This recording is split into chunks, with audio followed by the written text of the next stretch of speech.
tęsime mūsų pranešimus ir pakalbėsime apie prenatalinių hospisų būtinybę.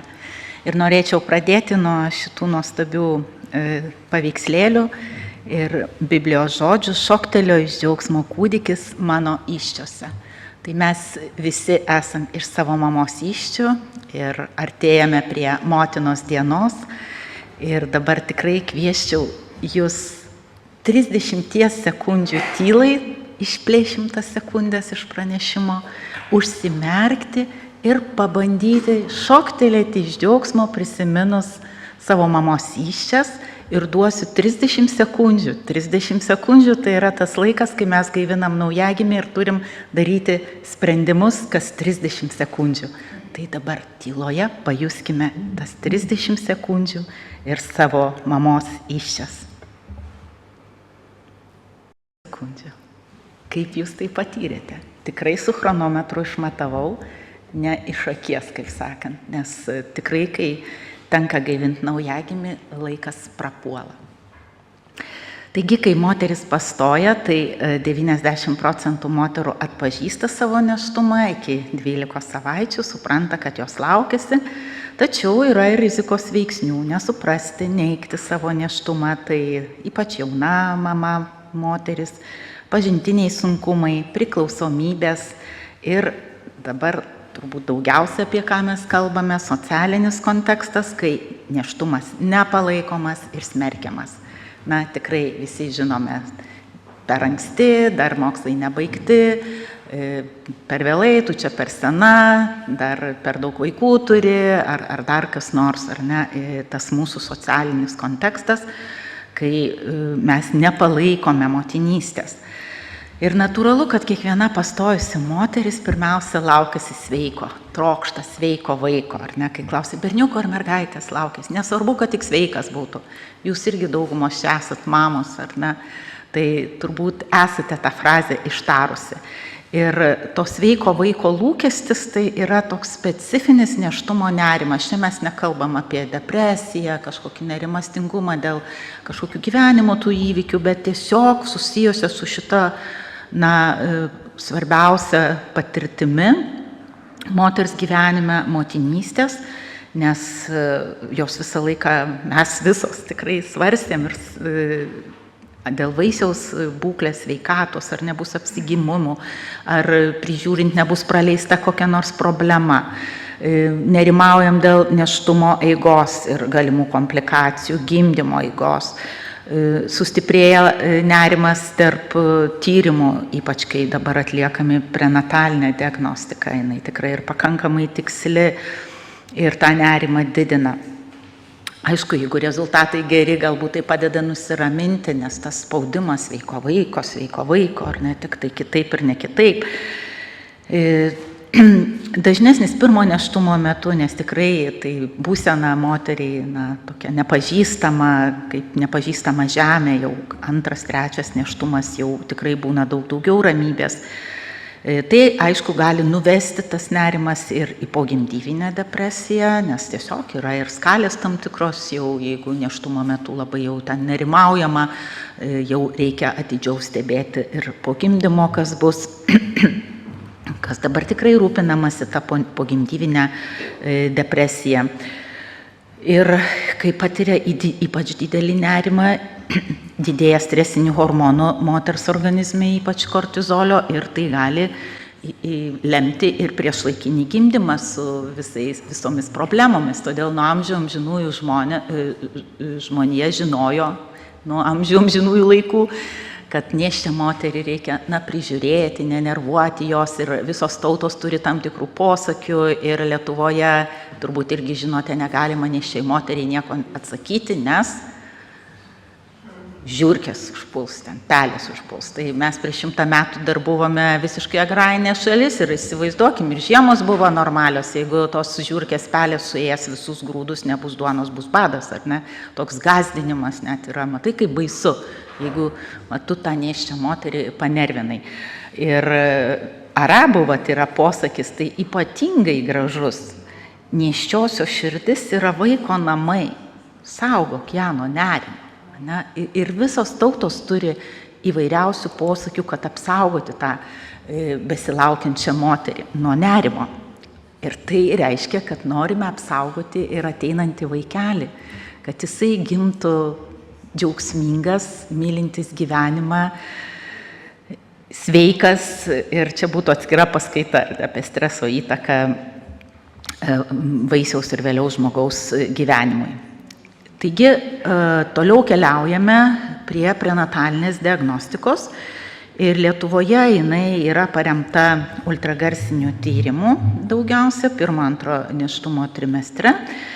Ir iki 97% bent vienas iš šitų paminėtų tyrimų, tai kaip sakau, daugiausia ultragarsas, jisai Lietuvoje yra atliekamas. Taip kad tik pavienės moteris galbūt atsisako, jos turi teisę atsisakyti ar ne visų procedūrų. Arba šiaip dėl socialinių problemų tiesiog nesilanko pas medikus. Taip pat biocheminiais tyrimais, tai yra PRISCA metodas, tai kompiuterinė programa metodika naudojama apskaičiuoti vaisiaus chromosominių anomalijų riziką, genetinis tyrimas NIPT, kuris tyria laisvą vaisiaus DNR motinos kraujyje. Ir tokiu būdu, kaip sakoma, sužinom visą tiesą apie tą vaikutį. Ir labai baiminamės tų apsigimimų, ar ne, tikrai norim to sveiko vaiko. Tai kaip Lietuvoje 24 metais, 25 dar duomenų nėra surinkta, tai užtrunka. Su gimtomis įdomis gimė 1361 naujagimis. Ir kokie tie apsigimimai. Čia matot, yra tik tai LK kodai, tai ir procentai sudėlioti, tai dominuoja kraujo apytakos sistemos ligos. Ir tai atrodytų didžiausias procentas, 56%. Bet tai čia yra visos diagnozuotos. Ir po gimimo, kai mes girdim širdutėje ūžėsi ir atliekam tyrimus, randam atvirą ten tarp prieširdžio valengelę arba atvirą artelinį lataką. Tai yra dalis net ir normos, nes vaikučiui augant užsidaro ir tai jau nebesiskaitys įda, širdies kraujagyslių formavimus įda, ar ne, jinai ir dingsta ta diagnozė. Bet mes vis tiek užrašom tą Q vadinamą, ar ne, tai čia už tai toks skaičius atrodo didelis. Ir čia tikrai nedetalizuosiu, o kas iš kokių ten yra labai labai sudėtingos tos būtų įdos, kur operuojamos ir taip toliau. Tiesiog, kad jūs matytumėt vaizdą.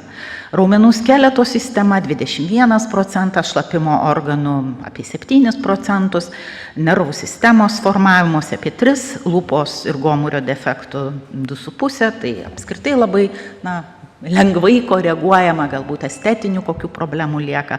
Na ir chromosominės anomalijos, matot, yra 1,6%. Tai nuo ko tada miršta? Daugiausia vis dėlto naujagimių, iki mėnesio naujagimiai yra skaitomi 28 paros, čia patenka šita statistika. Didžioji dalis ir miršta nuo įgimtų malformacijų. Formavimos įdų. Tai matot apie tarp 30–40%. Čia tie tokie šuoliai, jūs juos taip atsargiai žiūrėkit, nes tai yra nedideli skaičiai, vis tiek tų mirtingumų ir 1–2 numiręs vaikutis labai iškelia tą procentą. Ir perinatalinio mirtingumo struktūroje truputį situacija keičiasi, tai kai yra gimė negyvi ir iki 7 parų mirė, tai kaip matome vis dėlto didžioji tada dauguma numiršta dėl hipoksijos. Hipoksijos, asfiksijos jau nesusijęs su malformacijom. Ir pereiname prie abortų, tai kokią statistiką pavyko man rasti Lietuvoje. Tai galim pasidžiaugti, kad abortų apskritai mažėja, jeigu 10 metais matot apie 11 virš tūkstančių, 22 5 tūkstančiai. Tada žiūrime į kitą eilutę dirbtiniai abortai, tai yra jau nepersileidimai, nes čia patenka visa statistika pirmoje eilutėje. Tai matome irgi mažėjimą nuo 10 maždaug 7 tūkstančių iki 2700, bet žinoma, apskritai gimstamumas mažėja ar ne, bet skaičiai tūkstančiui moterų vaisingo amžiaus mums tą irgi rodo dinamiką visą. Ir tada einame pagal moters norą, kaip matote, apie 50% yra, ir negimdiniai nėštumai, savaiminiai persileidimai irgi apie 50%, ir pagal medicinės indikacijas nutraukiamos gyvybės, kaip matot, yra maždaug 3-4%, bet jei pažiūrėtume dinamiką, jinai yra didėjanti. Ji yra didėjanti dėl prenatalinės diagnostikos tikslumo. Dažniau jau yra ir sudarytų sąlygų, dažniau yra pasirenkamas nėštumo nutraukimas, ir tikrai vieną iš tokių labai skaudžių atvejų pasidalino kolegos, kai buvo diagnozuota tik veido, lūpos ir gomurio defektas bei šleivapėdystė, kurie yra puikiai koreguojami. Moteris pareikalavo nėštumo nutraukimo, ir kaip ir medikai bandė ir atkalbėti ir taip toliau, aiškinti, kaip tai yra koreguojama, tada moteris pasakė, kad aš tada nusižudysiu. Tai toks buvo šantažas, ir procedūra, žinoma, buvo atlikta, ir jinai tikrai buvo labai skausminga ir patiems medikam. Ir pasaulyje, kaip matote, dėka tos prenatalinės diagnostikos, aš tikrai nesu prieš ją, aš už ją, bet ne eugenikos tikslais. Tai jeigu žvilgtelėtume 2016 metais, Prancūzijos televizija uždraudė bet kokią socialinę reklamą, kur būtų laimingas besišypsantis Dauno sindromo turintis vaikas, nes moterys, kurios nutraukė dėl šitos priežasties, gali pasijusti kaltos. O statistika rodo tokia, kad Europoje 97% vaikų turinčių Dauno sindromą abortuojami iki 22 savaitės, o dabar jeigu iki to pavėluojama ir neatliekama nebūtinai dėl Dauno sindromo, dėl ko nors, yra tas vadinamas abortų turizmas, vykstama į tas šalis, kur iki pat gimimo galima abortuoti vaikus, tai kalio chloridas į širdutę, miršta ir tokiu būdu pagimdoma. Bet štai šitas žmogus turbūt turėjo būti abortuotas. Jis neturėjo nei kojų, nei rankų, bet turbūt esate dauguma iš jūsų dalyvavę jo net nežinau, kaip pavadinti, susirinkimuose Žalgirio arenoje. Jis įkvėpė daugybę žmonių gyventi turinčių kojas ir rankas. Tai Nik Vojčič, nes mama pasirinko gyvybę. Tikrai labai rekomenduoju perskaityti knygą. Ir čia yra nuotrauka profesoriaus Giuseppe Noja iš Gemelli ligoninės Romoje, kur nuostabia frazė jis yra pasakęs, jis yra perinatalinių diagnostikos specialistas, kai jisai atranda tokią požymių, tai sako moteriai, kaip vardas tavo vaikelio. Ir sako, žinai, palydėk savo vaiką, o aš palydėsiu tave, nes yra taip ir taip. Žinoma, kai yra patologinis nėštumas, tai yra ypatinga tėvų patirtis, reikalingas dvasinis palydėjimas, psichosocialinė pagalba. Medicininė pagalba yra viena tik iš tų dalių viso to. Šeimos pagalba bei visos bendruomenės pagalba. Nes tikrai tėvai susituria su gedėjimu, su vienišumu, pasimetimu, išgirdus tą nepalankę prenatalinę diagnozę. O deja, palydėjimo trūkumas plėtoja tą išmetimo kultūrą. Einame pirmiausia į abortą, nes trūksta mums palaikymo, dažnai išpučiam riziką, nežinom natūralios patologijos eigos ir jos vis mažiau žinosime, jeigu neturėsime. Tiesiog netobulėsime nei medicinoje, nei turbūt gailestingume, supratime, palaikyme ir stengiamasi pabėgti nuo bet kokių sunkių išgyvenimų, kančios. Nėra testinės pastovios psichologinės pagalbos, stabilios ekonominės, socialinės pagalbos ir nėra aiškių planų, pas ką ir kaip siunčiame. Ir deja, tradicinis konsultavimas krizinio nėštumo atveju, medikai sako, vaikas bus nelaimingas, skatina kuo greičiau nutraukti nėštumą, turėsit finansinių, psichologinių, savęs realizavimo sunkumų ir patys medikai irgi bijo įvairių komplikacijų. Tačiau pasaulyje yra tikrai ir kitos pasirinkimo galimybės, ką tikrai mes turime pradėti rūpintis ir plėtoti Lietuvoje. Tai perinatalinė paliatyvi priežiūra, labai angliškai gražiai skamba, ar ne, comfort care, arba perinataliniai hospisai. Nes, tarkim, diagnozavus anencefaliją, kai tikrai vaikas negyvens, kaip ir galima medicinės indikacijos nutraukti nėštumą, taip, bet neviltis, vengimas bendrauti, savizoliacija, depresija reikšmingai dažnesnė visgi pasirinkusiems nutraukti nėštumą. Ir straipsniai, dabar tikrai jų vis daugėja, nes pasaulyje dar irgi mažai visi tie dalykai studijuoti ir matome 25 metų, kad medikai patiria didžiulę irgi moralinę įtampą ir kančią, kai specialistas supranta, kokie veiksmai yra etiški, tinkami, bet negali jų atlikti dėl išorinių veiksnių. 93% sveikatos priežiūrų darbuotojų teigia, jog jiems trūksta žinių, gairių, protokolų naujagimio gyvenimo pabaigos priežiūroje. Ir be abejo, tai mūsų įtakoja socialinės institucijos, religijos, ekonominiai, personalo trūkumas, komandos konfliktai ir medicininių intervencijų labiau apsunkinančių nei naudingų taikymas naujagimiam, tai, kaip sakau, sukelia ir medikam kančią. Ir visgi pabandžius spręsti tą problemą, vienas tyrimas tai pristato, kad vieną kartą savaitėje, 1 valandą susitinkama, kalbama apie konkretų naujagimį, sudėtingą naujagimį, aptariami, kiek tas gydymas prailgins jo galbūt kančią ir neišspręs visiškai jo problemos, būklės, kai jos tiesiog neįmanomos. Ir buvo vertinta, buvo panaudota moralinės įtampos termometras, moralinės įtampos skalės, kad jūs suprastumėt irgi, kaip medikai tame gyvena ir bando spręsti tai. Ir vertino prieš pro projekto ir praėjus kuriam laikui ir visgi matoma, kad visi pasikalbėjimai mažina visą tai, jau labai nedetalizuosiu, nes laikas jau skenka.